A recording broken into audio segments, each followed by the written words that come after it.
Kanchipuram Vakula silks నాణ్యత మా ప్రాధాన్యత. మదీనాగూడ, మియాపూర్, హైదరాబాద్ లో త్వరలో శుభారంభం.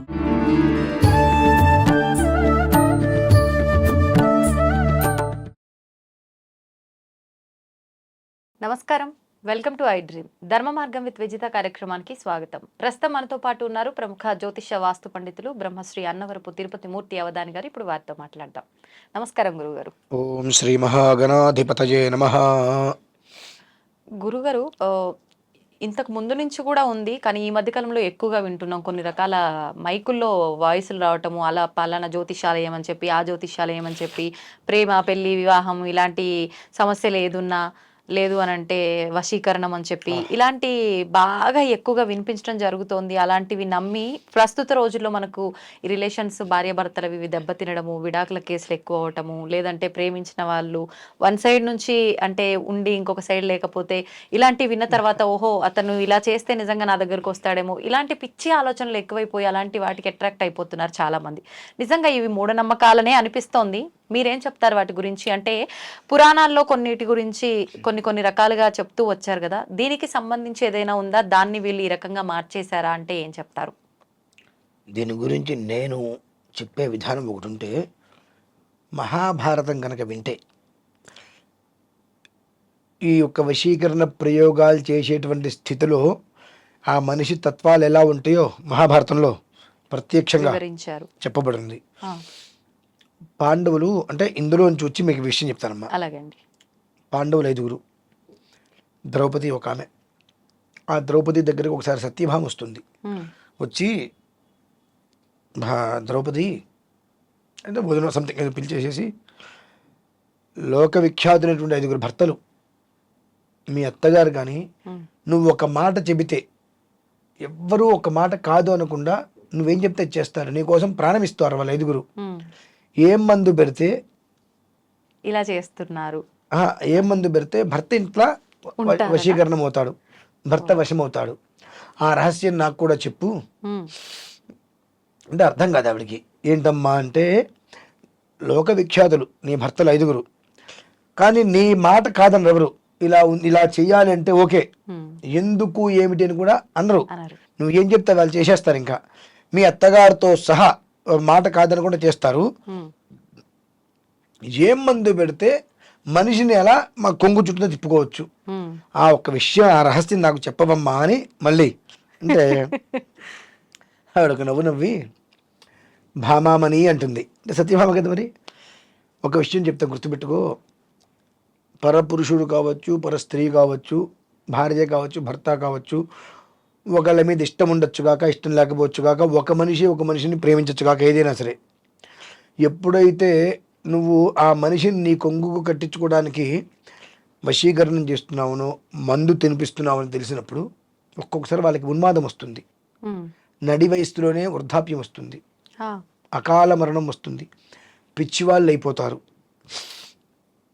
ఇలా ఇంకా నువ్వు మందు పెడుతున్నావు, వశం చేసుకుంటున్నావు అని చెప్పి ఆ ఇంటి మనిషికి కనుక తెలిస్తే త్రాచుపామున్న ఇంటిని చూసినట్టుగా నేను చూస్తూ ఉంటాడు. కాబట్టి ఈ మందు మాపు అనేటువంటి విషయం ఎవరికి పెట్టవద్దు, అటువంటి ఆలోచన రావద్దు.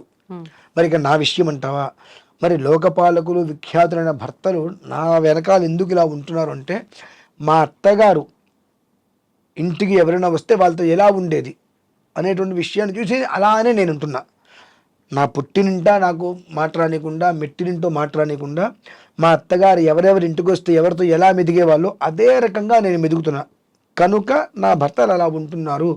భర్తను వశం చేసుకోవాలి అని అంటే వాళ్ళకి మందులు మాపులు అక్కర్లేదు, ఉండే విధానం, ప్రేమించే విధానం. అతను చికాకు పడతాడు, 100 రకాల పనులు ఉంటాయి బయట. ఆ 100 రకాల పనులు ఇంటికి చేసుకొని ఇంటికి వస్తాడు, ఏదో ఒక చికాకు పడతాడు. ఆ చికాకు పడ్డప్పుడు నువ్వు వెంటనే చికాకు పట్టం కదా, గ్లాసులు మంచినీళ్ళు ఇచ్చి నీ కొంగు తీసుకొని మొహం ఇలా తుడిస్తే 1 గంట తర్వాత, అంటే నా భార్యని ఇంకా బెక్కించి చికాకు పడ్డా ఒక్క మాట అనలేదు కదా, నాకు ఇదవుతుంది చెప్పి ఫ్యాన్ వేసి మొహం తుడిచిందని చెప్పి 1 గంట తర్వాత తనకి అనిపిస్తుంది. ఆ క్షణం నీ దగ్గరకు వచ్చి ప్రేమగా పలకరిస్తాడు, అది వృద్ధి చెందుతుంది అని చెప్పుకుంటూ వస్తుంది. ఇది భారతరీత్యా మనకు విధానం. ఇప్పట్లో అమ్మ నేను చాలా చూసా ఈ వశీకరణలు. ఎందుకు తెల్లవారు లేస్తే కనీసం 1 రోజుకి 60-70 ఫోన్లు వశీకరణ మీదే వస్తాయి గురుగారు అని చెప్పి. నేనంట ఒక మనిషి మీద వశీకరణ ప్రయోగం చేసి ఆ మనిషిని మనం దగ్గరకు తెచ్చుకోవటం అంటే శవంతో సంసారం చేసినట్టే అంట. శవంతో సంసారం చేసినట్టే. అదేంటండి గురుగారు అట్లా అంటారు? ఆ అమ్మాయికి నువ్వంటే ఇష్టం లేదు. ఇష్టం లేని అమ్మాయి నువ్వు వశీకరణం చేసుకుంటే అమ్మాయికి ఏం తెలుస్తుంది? నువ్వు వశీకరణ చేసుకుంటావు, అమ్మాయికి తెలియదు, నీతో వచ్చి ఉంటుంది. ఆ అమ్మాయి నీతో వచ్చి ఉండడానికి ఒక శవం దగ్గరికి వెళ్ళి నువ్వు ఉండడానికి తేడా ఏముంటుంది అసలు?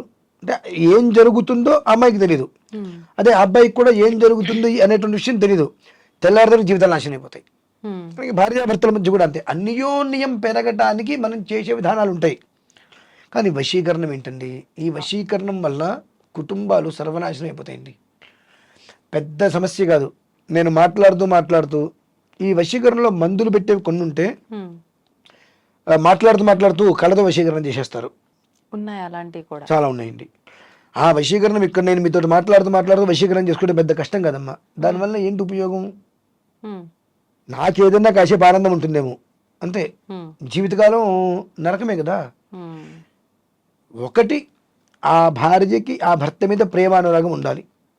అది లేదు, ఏదో కారణం చేత ప్రేమ అనురాగం వృద్ధి చెందడానికి మనం ఏ ఆరాధన చేయాలనేటువంటి విషయాన్ని మనం గమనించుకోవచ్చు.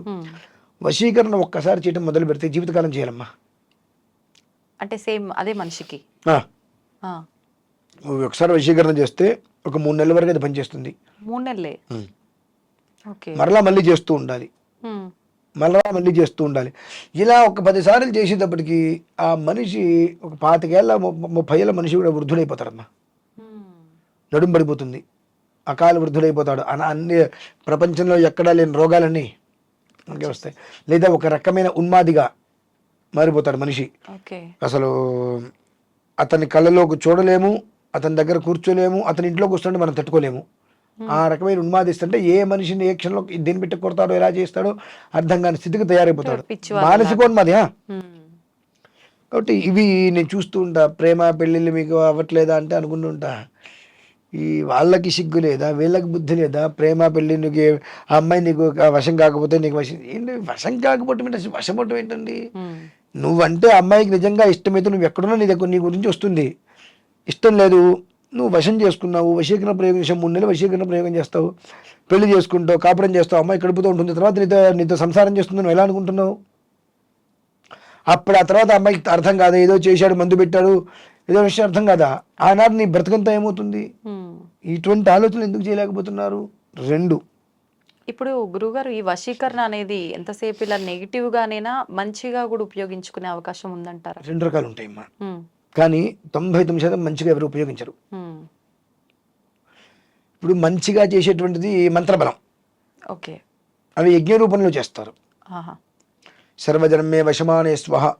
మనం వ్యాపారం చేస్తున్నాం, వ్యాపారం చేయాలంటే మనకు జనాలు కావాలి, జనం వస్తేనే ధనం వస్తుంది. దానికి చేసే వశీకరణ హోమాలు వేరు. అంటే అప్పుడు జనాకర్షణ కోసం, జనాకర్షణ, ధనాకర్షణ అది వేరు. మళ్ళీ ఆ ఆకర్షణ, ఈ వశీకరణం అనేటువంటి విషయం వేరు. మళ్ళీ వశమానే స్వాహ అంటాం. ఈ వశం అనేటువంటిది ఏ రకంగా జనాలు వశీకరణం కావాలి, తద్వారా ధనం అనేటువంటిది రావాలి, మనల్ని ఆకర్షించాలి ధనం. దానికి జరిగేటువంటిది మంత్రం వేరు. కానీ మామూలుగా వశీకరణ అనగానే స్త్రీ పురుషులకు సంబంధించిన దాంట్లోనే 100కి 99.5 జరుగుతాయి. వీళ్ళకి కూడా అమ్మా, నేను మీ చాలా మందికి చెబుతున్నాను, ఆ అమ్మాయి వశీకరణ చేస్తాను, ఈ అబ్బాయిని వశీకరణ చేస్తాను అంటే అటువంటి తొందరపాటు చర్యలకి కనుక మీరు ముందుకు వస్తే తర్వాత వాళ్ళ జీవితం నాశనం అవుతుంది, మీ జీవితం నాశనం అవుతుంది. వశీకరణంతో మీరు ఏదైనా చేయడానికి ప్రయత్నం చేశారు, ఒక అబ్బాయిని ఇష్టపడ్డారు మీరు, లేదంటే ఒక అమ్మాయిని ఇష్టపడ్డారు, ఆ అమ్మాయిని పొందాలి అని చెప్పి మీరు వశీకరణ ప్రయోగం చేస్తే ఒక శవంతో సంసారం చేసినట్టుగా అది ఉంటుంది. ఎందుకంటే ఆ తర్వాత అమ్మాయికి అందులో నుంచి బయటకు వచ్చిన రోజు నాడు ఎంత అసహ్యంగా వికారంగా మనల్ని వికృతంగా చూస్తారు మనల్ని. అంటే ఈ మనిషిలో ఇటువంటి పని చేశాడా, జీవితకాలంలో అమ్మాయిలో ముద్ర పడిపోతుంది. సరే, ఇక తప్పదు కాబట్టి కడుపుతుందని ఇంకో కారణం చేత ఉండొచ్చేమో ఇంట్లో, కానీ ఆ ఒక్క నెగిటివ్ థాట్ జీవితంలో అమ్మాయికి పోదు. మంచిగా ఉండడం కోసం అని ఏదో చేస్తే ఇది కాస్త తెలిస్తే మంచిగా ఉండడమేమో కానీ మొత్తానికే తిప్పి కొడుతుంది. మంచిగా ఉండడం కోసం చేయటం, ఇది మంచిగా ఉండడం కోసం చేయడం కాదు. అంటే వాళ్ళ ఆలోచన విధానం అలా పెట్టుకొని చేసి ఉండొచ్చేమో. వశీకరణంతో ఒక అమ్మాయినో ఒక అబ్బాయినో మనం దగ్గరకు తెచ్చుకుందామంటే అది మంచి కదమ్మా. మంచి కాదు. మంచి కాదు. స్వతహాగా నీ మీద ఒక అభిప్రాయం లేనప్పుడు నువ్వు మంత్ర ప్రయోగంతో మందు పెట్టో మరుగు మందు పెట్టో ఇంకోటో వశీకరణ ప్రయోగంతో నువ్వు ఆకర్షింపగలుగుతున్నావు. ఎంతసేపు ఉంటుంది అది? ఉన్నంతసేపు 3 నెలలు మహా అయితే. తర్వాత జీవితకాలం నువ్వు చేస్తూనే ఉంటావా? కరెక్ట్ కాదు కదమ్మా అది.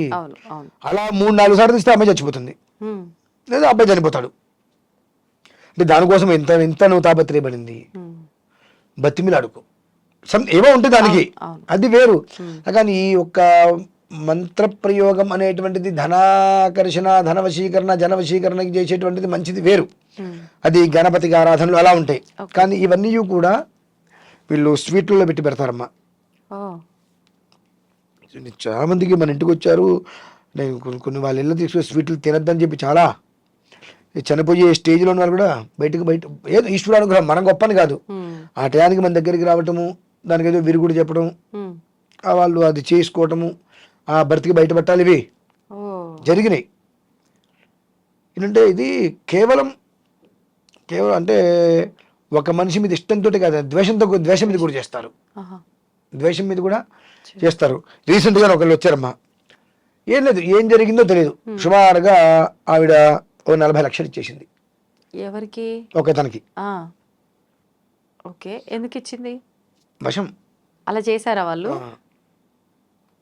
వశీకరణ నేను ఏం అడిగితే నువ్వు ఇవ్వాలి అన్నట్టుగా భార్య బిడ్డల్ని కూడా పక్కన పెట్టి ఇచ్చేసేటప్పుడు అసలు తెలియలా. తర్వాత నువ్వెవరన్నా స్థాయికి వచ్చినప్పుడు తెలిసింది విషయం. ఇప్పుడు చెప్పండి మరి, అంటే ఉన్న వాళ్ళందరూ ఇలానే ఉన్నారు. దానికి తోడు కోపాలు వస్తాయేమో కానీ ఈ మధ్యకాలంలో ఈ కేరళ నుంచి కొంతమంది మాంత్రికులు ఇక్కడ దిగబడ్డారు. అసలు మా జనాలకు కూడా కేరళ తంత్రంతో పనేంటి? నిజంగా కేరళలో అంత తంత్రం పనిచేసే వ్యవహారం అయితే వాళ్ళు కేరళలోనే ఉంటారు కదా, ఇక్కడికి ఎందుకు వచ్చి వ్యవహారం చేస్తున్నారు? మేము కేరళ తంత్రం చేస్తాం, రకరకాల ప్రయోగాలు అంటారు. అంటే మీ రాష్ట్రంలో మీరు కేరళలో మిమ్మల్ని ఎవరు దేక్కపోతే ఇక్కడికి వచ్చింది? అక్కడ తంత్ర ప్రయోగాలు ఇక్కడ చేసి వశీకరణ ప్రయోగాలు చేయటాలు ఇవన్నీ కూడా దీనివల్ల ఎవరు బాగుంటున్నారు, ఎవరు నాశనం అవుతున్నారు అనేటువంటి విషయం మనం ఆలోచించాలి. ఇప్పుడు నేనున్నా, మాకు తెలుగు రాష్ట్రాలు, నేను అక్కడికి వెళ్ళి నేను బ్రతకగలనా? అక్కడికి వెళ్ళి నేను ఏ హోమం చేస్తాను ఏదైనా ఉండదు. ఎందుకని? ఆ విధానం వేరంటారు. కానీ మనం ఏంటంటే ఎవరో ఎక్కడి నుంచో ఏదో రాష్ట్రం నుంచి వచ్చాడు, మహారాష్ట్ర నుంచి, మధ్యప్రదేశ్ నుంచి వచ్చాడు, వాడు మెస్మేర్ వచ్చేసాడు, వాడు ఎంత తిరుగుతున్నాం మనం. అరే ఒక తాంత్రికము అంటే అది ఎంతవరకు కరెక్టు, అది మనకు ఉపయోగిస్తుందా లేదా, మన విధానం ఏంటి, మన విధానానికి తాంత్రికానికి సంబంధం లేదు కదా అనేటువంటి చిన్న లాజిక్ను మనం మిస్ అవుతున్నాం. దీనివల్ల ఈ అంటే స్వతహాగా ఈ యొక్క వశీకరణ ప్రయోగాలు, తాంత్రిక ప్రయోగాలు అన్నీ కూడా అక్కడి నుంచే ఎక్కువగా ఉంటాయి. కాబట్టి మన దగ్గర ఆ తాంత్రిక ప్రయోగాలు చాలా తక్కువ. కేవలం కూడా మందు పెట్టేస్తుంటారు మన వాళ్ళు, మరుగు మందులు అన్నీ ఉంటుంటాయి, ఆ మందు పెట్టేసేసి వశీకరణ చేసేస్తుంటారు. కానీ కొంతమంది తంత్ర ప్రయోగంలో చేస్తున్నారు. ఈ తంత్ర ప్రయోగంలో చేసేటువంటిది సుమారుగా 1.5 సంవత్సరం ఉంటుందా? ఓకే. కానీ దానివల్ల ఎవరికి ఉపయోగం? 2 కుటుంబాలు దెబ్బతింటున్నాయి. కాబట్టి నేనైతే ఆ వశీకరణ జోలికి ఏ పరిస్థితుల్లోనూ వెళ్ళవద్దు. నీ విధానం ఎలా ఉండాలంటే అవతల మనిషి నచ్చేటట్టుగా నువ్వు ఉండాలి. నచ్చాలని చెప్పి ఉండద్దు. నచ్చాలని చెప్పి ఉంటే అది జీవితకాలం మోసం చేసినట్టే. స్వతసిద్ధంగా నువ్వు ఉండేటువంటి విధానం అవతల వ్యక్తికి నచ్చి దగ్గరకు వస్తే జీవితకాలం కలిసి ఉంటారు. దానికోసం ఎక్కడా మనస్పర్ధలు వస్తాయి, దానికి సంబంధించిన పూజ పురస్కారము గ్రహ జపంలో చేస్తాం. అంతేగాని ఆ మనిషి కావాల్సినదే అనే వశీకరణం చేస్తే అది 99% దక్కదు. దక్కితే తర్వాత ఉండేటువంటి జీవితం నరకం ప్రత్యక్షంగా.